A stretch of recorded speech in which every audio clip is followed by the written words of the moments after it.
신약 성경 빌립보서 2장 말씀이 됩니다. 신약 성경 319페이지 빌립보서 2장 1절에서 12절 말씀까지 읽도록 하겠습니다.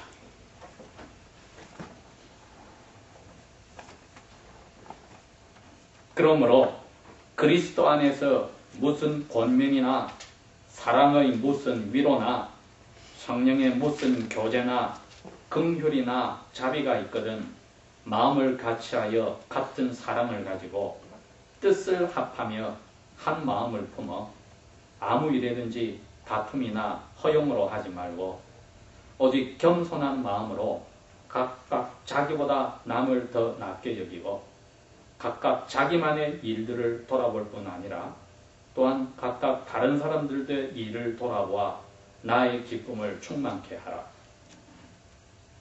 너희 안에 이 마음을 품으라. 곧 그리스도 예수의 마음이니 그는 근본적으로 하나님의 본체시나 하나님과 동등됨을 취할 것을 여기지 아니하시고 오히려 자기를 비워서 종의 형체를 가져 사람들과 같이 되었고 사람의 모양으로 나타나셨으며 자기를 낮추시고 죽기까지 복종하셨으니 곧 십자가에 죽으심이라. 이러므로 하나님이 그를 지극히 높여 모든 이름 위에 뛰어난 이름을 주사 하늘 위에 있는 자들과 땅에 있는 자들과 땅 아래 있는 자들과 모든 무릎을 예수의 이름에 꿇게 하시고 모든 입으로 예수 그리스도를 주라 시인하여 하나님 아버지께 영광을 돌리게 하셨느니라. 그러므로 나의 사랑하는 자들아 너희가 나 있을 때뿐 아니라 더욱 지금 나 없을 때에도 항상 복종하여 두렵고 떨림으로 너희 구원을 이루라. 너희 안에서 행하시는 이는 하나님이시니 자기의 기쁘신 뜻을 위하여 너희로 소원을 두고 행하게 하시나니. 끝까지 읽었습니다. 저희들이 빌립보서 말씀을 통하여 사도 바울이 감옥 속에 있는 분이 오히려 감옥 밖에 있는 자기의 사랑하는 성도들의 영혼의 상태를 위해서 기뻐하라고 이 편지를 쓴 것을 저희들이 알고 있습니다. 그래서 빌립보서는 빌립보 교인들을 슬픔을 위로해 주는데 그 이유가 왜 기뻐해야 되는지를 밝혀주고 그 다음에 기쁨 속에서 삶이 개개인과 교회원의 삶이 어떻게 이루어져야 되는지를 이렇게 풀어줍니다. 1장에서는 저희들이 벌써 알았습니다. 성도들이 사도 바울 목사님을 다른 목사님들이 비방하고 오히려 감옥에 들어간 것이 잘못하여서 감옥에 들어갔으니 자격 없는 목사라고 그런 식으로 할 때 그 말을 들은 빌립보 성도들이 가슴이 아픈 것을 알고 사도 바울이 걱정하지 말아라. 이랬던 저랬던 예수 그리스도가 설교로 전파되어야 되니까 야, 괜찮다. 그러니 너희들도 슬퍼하지 말아라. 그렇게 했습니다. 그런데 이제 2장에 가서는 너희들이 교회로서의 교인들의 그 생활이 어떻게 해야 되는지를 내가 이야기하겠다. 왜? 밖에서 사람들이 이러저런 거 신경 쓸 필요 없고 사람들이 너희에 대해서 혹은 감옥에 갇힌 나에 대해서 이런저런 말 하는 거 신경 쓸 필요 없고 너희들이 신경 쓸 것은 살아있는 동안에 하나밖에 없다. 그것 때문에 너희들이 기뻐하는 거다. 그게 여기에 저희들이 나와 있는 말씀입니다. 5절에 보니까 너희 성도들 모든 마음속에 이 마음을 가져야 되는데 예수 그리스도의 마음을 가져야 한다. 예수 그리스도의 마음을 가져야 한다. 예수 그리스도의 마음이 무엇이냐 했더니 노예의 마음이었습니다. 아버지 하나님하고 똑같은 하나님인데 나는 사람들의 죄를 대신해서 죽기 위해서는 하나님 자격을 포기하고 사람으로 오겠다. 그것도 가장 비참한 죄인으로 와서 그 당시에 로마 시민은 죽을지도 못하는 수치의 발가벗고 두드려 맞고 십자가에 달려서 숨이 막혀 죽는 십자가의 형벌을 지겠다. 가장 인간 사회에서도 밑바닥. 그것도 자기 아버지가 없이 그야말로 유복자로 태어난 것처럼 된 사람들에게 오해받고 자라서 가난하게 자라서 어려운 자리에서 사랑하는 제자에게 배반을 당하여 십자가의 그 죽음을 죽으시는 가장 높은 하나님의 자리에서 가장 비참한 자리로 내려온 노예의 생활. 자기의 주인인 아버지의 뜻 외에는 자기 마음대로 하지 않는 생활.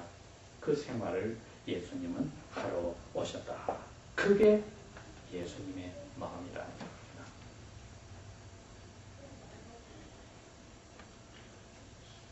만약에 저희들이 예수님의 마음을 가지게 된다면 자기 자신이 아니라 다른 사람을 위하는 삶을 살게 된다고 했습니다. 그래서 1절로 다시 돌아가 보는 그 뜻이에요. 그리스도 안에서 너희들이 예수님의 마음을 가지고서는 서로가 위로하고 도와주고 사랑을 베풀어주고 친절을 베풀어주고 가능하다. 예수님이 자기를 위해서 하나님을 포기하고 사람으로 온 게 아니고 원수들을 위해서 자기를 십자가에 못 박아 죽일 사람들, 원수들, 시기 질투하는 그 대제사장과 제사장들을 위해서 서기관과 바리새인과 율법사들을 위해서 죽으러 오셨기 때문에 자기 자신을 위해서 살지 않는 그 마음을 가졌을 때에 빌립보 성도 너희들도 서로를 챙겨주는 삶을 살 수 있다. 그렇지 않고는 기쁨은 나오지 않는다. 여러분, 우리 생각에는 내가 이게 이 해결이 나고 저게 해결이 나고 이것 가지고 싶은 게 이루어지고 하면은 즐겁고 기쁠 것 같죠. 여러분, 그렇게 되는가요? 처녀 총각으로 살 때 결혼하고 싶어서 결혼을 했더니 항상 즐겁고 기쁘던가요? 아기가 없어서 아기로 낳았더니 항상 즐겁게 기쁘던가요? 그렇지 않습니다. 우리의 마음 중간에 비워놓은 것, 전도서 말씀처럼 하나님이 우리의 마음 중간에 비워놓은 것, 영원을 사모하는 마음을 주신 그 장소에 아내나 남편이나 자식이나 부모나 내 사업이나 직장이나 장래나 현재나 그 무엇이 들어가서는 우리를 실망시키고 힘들게 하지 기쁨과 즐거움으로 살게 하지 않는 것입니다. 그 영원히 하나님이기 때문에 하나님이 사람으로 오신 예수님을 통하여서 우리에게 너희가 그 예수의 마음으로 영원히 딱 들어가지 않으면 결단코 즐거운 생이 너희 마음에 이루어질 수 없다. 예수의 마음이 들어왔다 말은 예수님이 요한복음 7장에 말했듯이 성령님이 들어왔다는 겁니다. 들어와서 마음에서 예수님처럼 다른 사람을 위해서 가장 자기를 배반하고 자기가 없는 사람을 위해서 죽기로 작정하고 사랑을 아버지께 받아서 그대로 전해주러 왔기 때문에 우리도 그 성령님의 마음을 가지면은 예수님의 마음으로 다른 사람을 위해서 죽을 수도 있다는 겁니다. 아까 우리 고린도전서 13장에 읽었습니다. 내가 내 몸을 다른 사람을 위해서 알지 못하는 사람을 위해서 불을 타게 죽여버렸다 할지라도 내 마음에 성령님이 오셔서 아버지가 예수님께 주었던 그 사랑이 없이 목숨을 바치고 나라를 위해서 목숨을 바치고 모르는 사람을 위해서 철도에 뛰어들고 그 사람을 살려준다 할지라도 아무것도 아니라고 했습니다. 그러니 2장 5절에 너희 마음에 그리스도 예수의 마음을 풀어간 것은 저절로 그리스도 예수의 마음이 첫 마음에 생기는 게 아니라 예수님 입으로 하신 말씀이 있습니다. 간절히 밤낮으로 성령을 달라고 부르짖는 자녀들에게 아버지께서 성령을 주시지 않겠느냐. 그 성령의 중심에 있는 하나님의 사랑입니다. 그 사랑을 품으면은 너희들이 예수님처럼 노예의 삶으로 왜 살아야 되는지 33년 반이라는 삶을 왜 살아야 하는지를 예수님 분명히 알고 계셨는데 남을 위해서 자기의 인생을 바쳐 죽여서 살 자격이 없는 사람들을 위해서 살기라고 했기 때문에 우리고 그 마음을 가진다면 사랑하는 성도들끼리 절대로 문제가 생길 수 없다는 겁니다. 자격이 없는 사람, 일반적으로 우리가 말하는 자격이 없는 사람, 전혀 모르는 이방인이 아니라 성도들 사이에 당연히 사랑으로서 위해주고 뭉쳐질 수 있는 것은 물론입니다.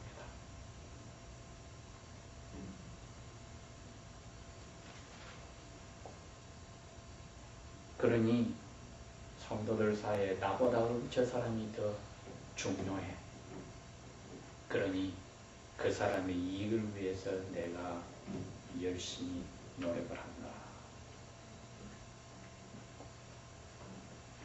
그 마음에 예수님께서 약속하신 사랑이 가득 찬 예수님의 마음, 겸손한 마음, 노예의 마음이 있는 것입니다.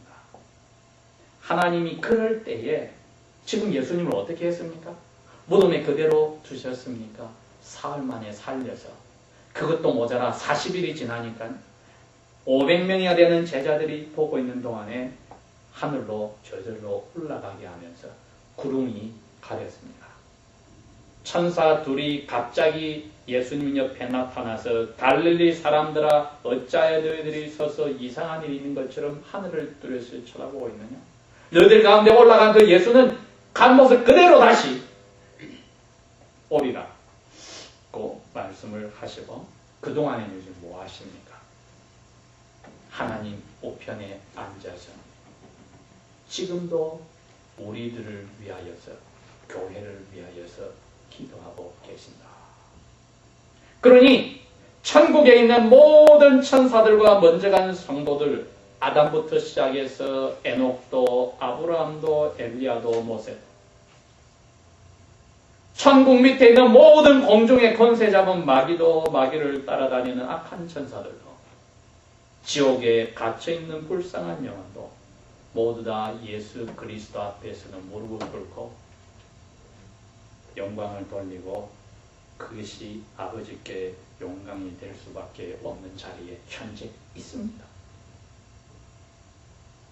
북한에서 정치 수용소에 갇혀있는 하나님의 자녀들이 어릴 때 잡혀간 자녀들이 그 안에서 하나님의 자녀들이 결혼한 사회에서 태어난 그 수용소 안에서 태어나서도 같이 갇혀 자라난 그 말 못하는 어린애들부터 모든 가족들이 간수들에게 꼼짝 못하고 당하는 것 같아도 그분들의 마음속에는 예수 그리스도가 주인으로 계셔서 교회의 일원으로 계시기 때문에 그분들이 그리스도 예수 안에서 아버지의 왕자들과 공주들로 사람들 앞에서는 죽어있는 것 같고 시체처럼 살고 희망이 없이 사는 것 같으나 마음에는 천국을 가지고 살고 있습니다.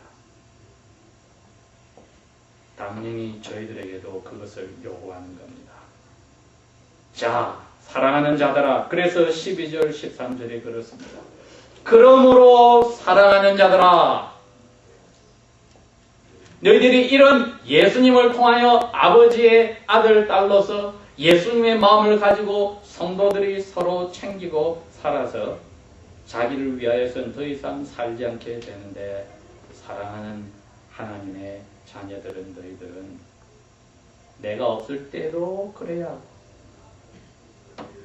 너희 안에 하나님이 주신 그 성령님의 힘으로 이제는 기쁨을 놓지 말고 내가 무엇을 위해서 어떻게 살아야 할까가 정해졌다.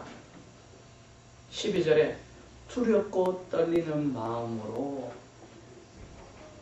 복종을 항상 하면서 구원을 이루라 했을 때 그 말이 나에게 초점을 두고 살아라는 뜻이 아닙니다. 나와 다른 사람과의 관계를 항상 생각해서 하나님이 예수님을 통하여 노예 생활을 하여 본을 보여주어서 그 다음에 성령님이 그 마음을 우리에게 가져왔다면 이제 나도 나와 관계된 모든 사람, 교인들부터 시작해서 모든 사람들에게 두렵고 떨리는 마음으로 기쁨을 간직하고 복종함으로 내가 봉사하고 살겠다. 말씀드렸습니다. 거지 나사로의 삶이 그거였습니다.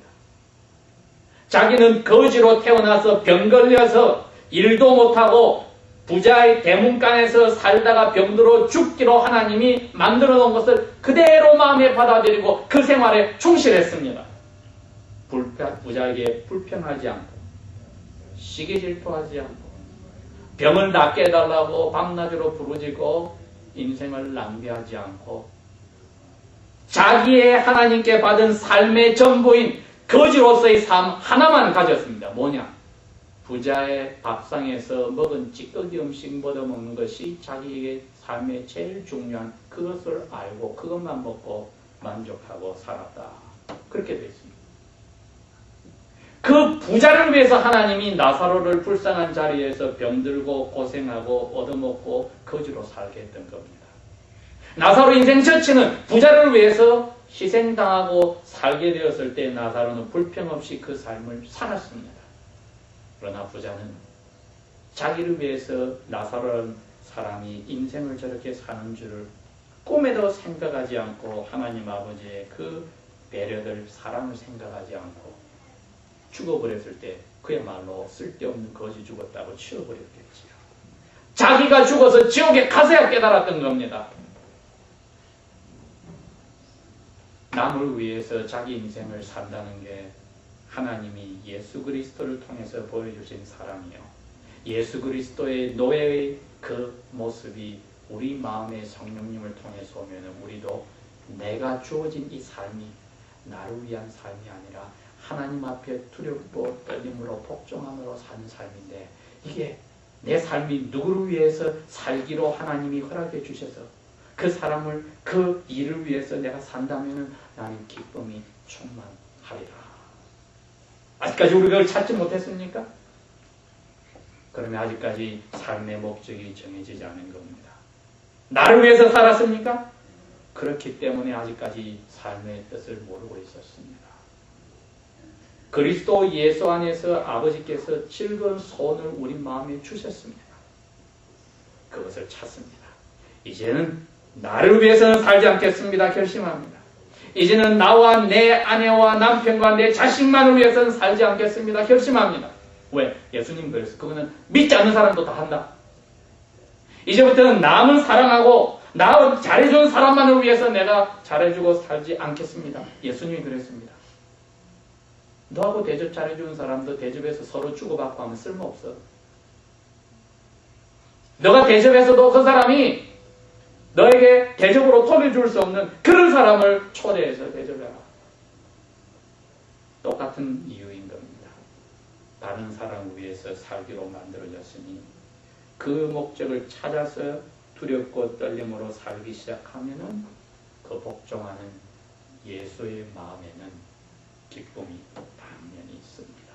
그러나 아직까지 나를 사람들에게 챙겨달라고 알게 모르게 살고 인간관계를 맺고 강요를 하고 하게 될 때에는 우리는 예수 그리스도의 마음을 성령님이 주신 이유를 아직까지 잡지 못하고 있는 방황하는 하나님의 불쌍한 자녀들에게 성령님께 부르짖어 예수 그리스도의 이 가르침을 깨우쳐서 보여달라고 저희들이 부르짖을 필요가 절대적으로 있습니다.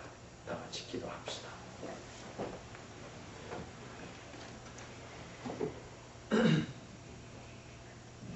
아버지 하나님, 사도 바울이 빌립보 교인들에게 기쁨을 가지는 그 방법으로 예수 그리스도의 너의 마음을 보여주시며 왜 삶을 살아야 하는지 그 방법과 목표를 가르쳐 주심을 감사합니다.